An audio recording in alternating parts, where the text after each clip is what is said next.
Today I want to show you guys a 1-page, 8-panel comic book zine.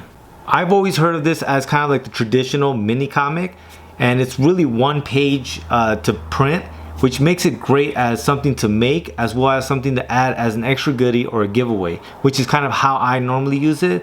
And I'm going to show you guys some of the zines that I've made using this, and I'm going to show you guys the layouts and all that, and then next time we're going to go ahead and get into making a new one using that same concept, wise words to say before you die. So here goes just one of those zines. This is a 1-page fanzine that I made of random Hulk art, which I don't normally draw the Hulk, but I ended up seeing all the Jim Rugg promo stuff for his Hulk Grand Design and just felt the inkling of just drawing the Hulk, and then I combined my favorite thereof into this little 1-page zine. And I am happy to say that Jim Rugg saw this and liked it, and I think it was a fun little zine to do, and I always add this, you know, as a giveaway and things like that, which is something I normally do. But here goes one kind of just to show the process of it, which is this Robo Cop fanzine. And this fanzine basically works the same way. It's just different drawings that I did of Robo Cop while I was watching the Canadian TV show. The difference is that this one is to scale, which is always the way I like people to start. I don't like people having to have software to, you know, edit their drawings and things like that. This one right here, as you can see, these were pages that I actually scaled down, and these were just cutouts, but these two right here were scaled down, and these two were actually my favorite. That's why I added it in the middle.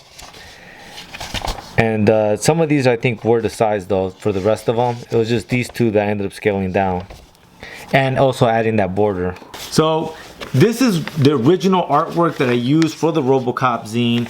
As you can see here, it's 2 different pages,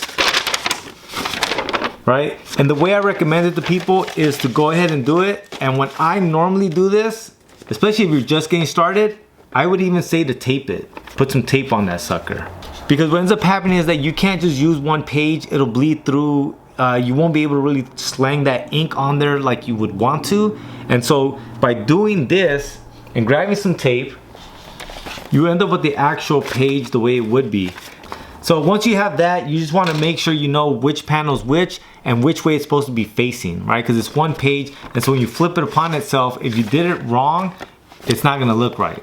And so that's the only thing that you got to be wary of. So let's go ahead and print some now. Boom. So here's the stack that we just printed.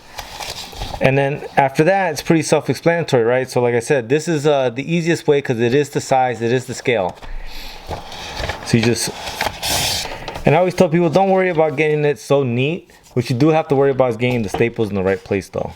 Give it a little bit of space. Just like that. Let's go ahead and get the cutting board real quick.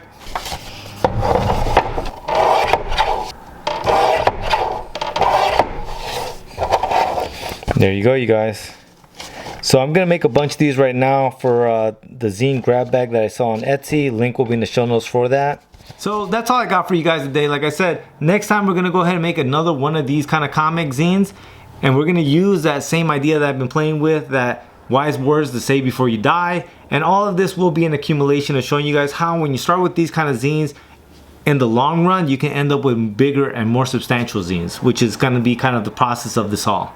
So I hope you guys enjoyed watching this. I hope you guys make some zines. Go ahead and like the video, subscribe to the channel, and share this video with other creative-minded folks. Hit the link in the show notes to the Etsy shop if you guys are interested in the zines that I make. You might even be able to grab a zine grab bag filled with hella good shit. Alright guys, lates.